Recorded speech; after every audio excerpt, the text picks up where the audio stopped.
Dear students, हमारे channel में आप सभी का बहुत बहुत स्वागत है। इस वीडियो में आप देख रहे हैं गजानन माधव मुक्तिबोध जी की कविता सहर्ष स्वीकारा है की व्याख्या। बहुत ही महत्वपूर्ण यह कविता है। इससे व्याख्या और इसके प्रश्न उत्तर बहुत पूछे जाते हैं, इसलिए ध्यान से इस वीडियो को देखें। आइए सबसे पहले देखते हैं इस कविता को, और कविता को देखने से पहले कृपया चैनल को सब्सक्राइब कर लीजिए और वीडियो को शेयर जरूर कीजिएगा। और अन्य पाठ के सारांश प्रश्नोत्तर आप प्लेलिस्ट में देख सकते हैं। आइए देखते हैं सहर्ष स्वीकारा है कविता की कुछ पंक्तियां और फिर इसकी व्याख्या देखेंगे। जिंदगी में जो कुछ है जो भी है सहर्ष स्वीकारा है, इसलिए कि जो कुछ भी मेरा है वह तुम्हें प्यारा है। गर्बीली गरीबी यह गंभीर अनुभव सब, यह विचार वैभव सब, दृढ़ता यह भीतर की सरिता यह अभिनव सब मौलिक है। इसलिए कि पल पल में जो कुछ भी जागृत है अपलक है, संवेदन तुम्हारा है। अब इन पंक्तियों की संदर्भ सहित व्याख्या देखेंगे। सबसे पहले संदर्भ में देखिए क्या लिखेंगे। प्रस्तुत पद्यांश हमारी हिंदी की पाठ्य पुस्तक आरोह भाग 2 में संकलित सहर्ष स्वीकारा है नामक कविता से अवतरित है। अब प्रसंग में आप लिखेंगे, कवि बताते हैं कि जीवन में जो सुख दुख संघर्ष अवसाद आदि से प्रेरणा प्राप्त की है, जिससे वह यह जीवन को जीने में सफल हुए हैं। आइए इन पंक्तियों की इस पद्य खंड की व्याख्या देखते हैं।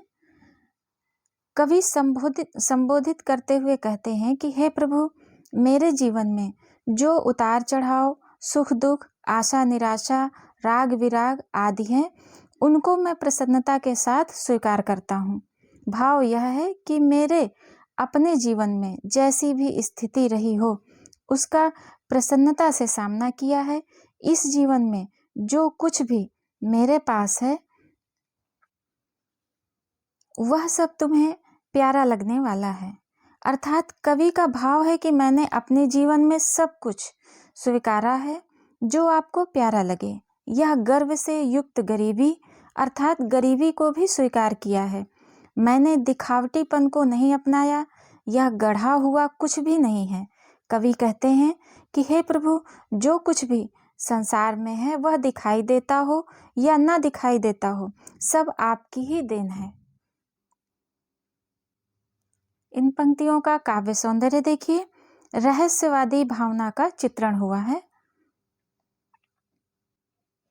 भाषा सरज व सहज और सरल है और तुकबंदी के कारण काव्य में गीता का गुण विद्यमान है। सहर्ष स्वीकारा में अनुप्रास अलंकार का सौंदर्य दिखाई देता है और इस प्रकार से ये पंक्तियां बहुत ही सुंदर हैं। आइए अगली काव्य पंक्तियां देखते हैं हम। जाने क्या रिश्ता है, जाने क्या नाता है, जितना भी उड़ेलता हूँ भर भर फिर आता है। दिल में क्या झरना है, मीठे पानी का सोता है, फिर वह भीतर वह ऊपर तुम, मुस्काता चांद ज्यों धरती पर रात भर, मुझ पर त्यों तुम्हारा ही खिलता हुआ चेहरा है। अब इन पंक्तियों की व्याख्या देखते हैं। सबसे पहले देखेंगे संदर्भ। प्रस्तुत पद्यांश हमारी हिंदी की पाठ्यपुस्तक आरोह भाग 2 में संकलित सहर्ष स्वीकारा है नामक कविता से अवतरित है। ये और इसके जो रचयिता है वो गजानन माधव मुक्तिबोध जी हैं। प्रसंग में आप लिखेंगे, इसमें कवि ने परमात्मा और मानव के संबंध को चित्रित किया है। व्याख्या देखते हैं इन पंक्तियों की। कवि प्रभु को संबोधित करते हुए कहते हैं कि मैं नहीं जानता आपका और मेरा क्या रिश्ता है, अर्थात आपका और मेरा रिश्ता गहरा है। कवि के हृदय में प्रेम रूपी झरना है जो बार बार भर जाता है, वह खाली नहीं होता है। यह प्रेम रूपी झरना मीठे पानी का स्रोत है। मेरा जो प्रेम है वह आपके लिए अटूट है। कवि कहता है कि जिस प्रकार रात में चंद्रमा का प्रकाश चांदनी बिखेरता है, उसी प्रकार हे प्रभु मेरी आत्मा पर आपका ही दृश्य समाया हुआ है। इन पंक्तियों का काव्य सौंदर्य देखिए। कवि ने मनुष्य और असीम सत्ता के अटूट संबंध को दर्शाया है।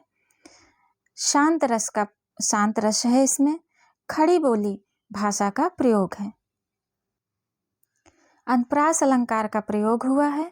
भर भर में पुनरुक्ति प्रकाश अलंकार का प्रयोग हुआ है। आइए अगली काव्य पंक्ति देखते हैं। बहुत ही महत्वपूर्ण है ये काव्य पंक्तियां। सचमुच मुझे दंड दो कि भूलूं मैं तुम्हें भूल जाने की दक्षिण ध्रुवी अंधकार अमावस्या। शरीर पर चेहरे पर अंतर में पालूं मैं, झेलूं मैं, उसी में नहालूं मैं, इसलिए कि तुमसे ही परिवेष्टित आच्छादित रहने का रमणीय या उजेला अब सहा नहीं सहा जाता है। ममता के बादल की मंडराती कोमलता भीतर पिराती है। कमजोर और अक्षम अब हो गई है आत्मा यह, छटपटाती छाती को भवितव्यता। डराती है, बहलाती है, सहलाती है, आत्मीयता बर्दाश्त नहीं होती है। अभी आपने इस पद्य खंड को देखा और अब देखते हैं इसमें कुछ शब्दार्थ हैं। परिवेष्टित मतलब घिरा हुआ और भविष्यता मतलब होनी। आइए देखते हैं इन पंक्तियों की व्याख्या। सबसे पहले संदर्भ देखेंगे। प्रस्तुत पद्यांश हमारी हिंदी की पाठ्य पुस्तक आरोह भाग 2 में संकलित सहर्ष स्वीकारा है नामक कविता से अवतरित है। इसके रचयिता हैं गजानन माधव मुक्तिबोध जी। और इसके प्रसंग में आप लिखेंगे, इसमें कवि ने मनुष्य को यह संदेश दिया है कि अपने जीवन में हमें हर परिस्थिति का डटकर सामना करना चाहिए। कवि असीम सत्ता को संबोधित करते हुए कहते हैं कि हे प्रभु मुझे दंड दो, मैंने आपको भूलने का प्रयास किया है।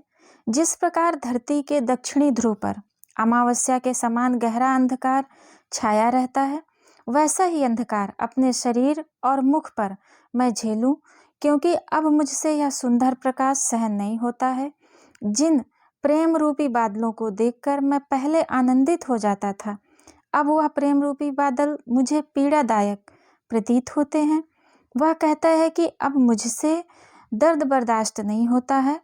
अब मुझे वह लोग भी अच्छे नहीं लगते हैं जो मुझे सांत्वना देने आते हैं।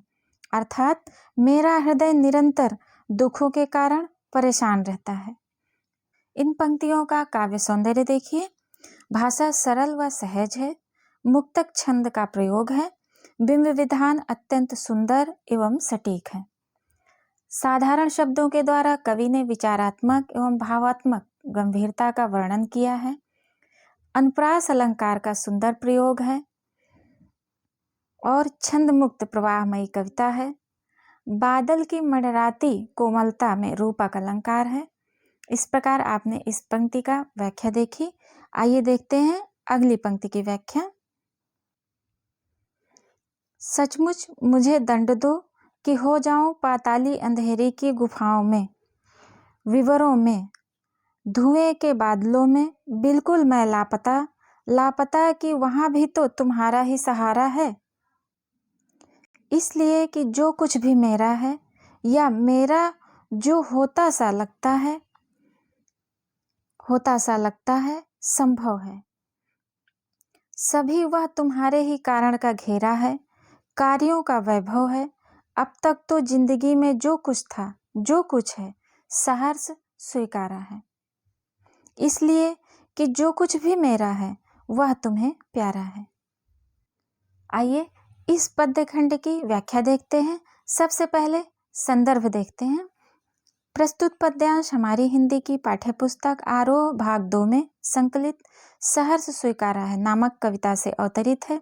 इसके रचयिता गजानन माधव मुक्तिबोध जी हैं। प्रसंग में आप लिखेंगे, इसमें कभी नहीं अपना सब कुछ असीम सत्ता को समर्पित किया है।